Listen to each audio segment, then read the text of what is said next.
আজকে করব পাঁপড় আর আলুর চপ।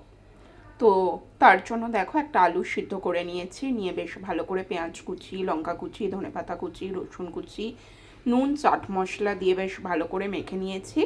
আর এখানে পাঁপড়গুলোকে আমি 4 ভাগ বা 4 টুকরো করে নিয়েছি। আর এখানে নিয়ে নিয়েছি কর্নফ্লাওয়ার, তার মধ্যে আছে নুন, দিয়ে বেশ ভালো করে ফেটিয়ে নিয়েছি। এবার দেখো আমি এক একটা করে এখানে পাঁপড়ের টুকরো নিয়ে নেব, নিয়ে এইভাবে জাস্ট মধ্যিখানে দিয়ে নেব।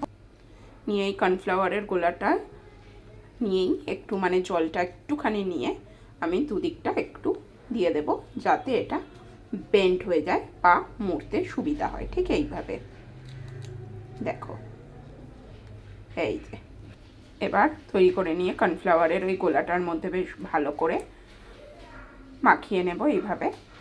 নিয়ে এটাকে প্যানে সরষের তেল গরম করা আছে, লো ফ্লেমে দিয়ে ভীষণ ভালো করে ভেজে নেব।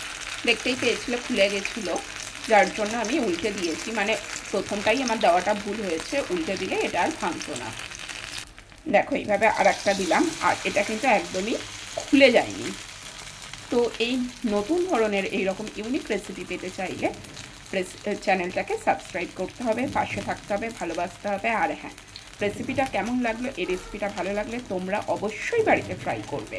দেখো এরকম লাল লাল করে উল্টে পাল্টে ফ্রাই করে নেব। দেখো এই যে দেখো একদম তৈরি।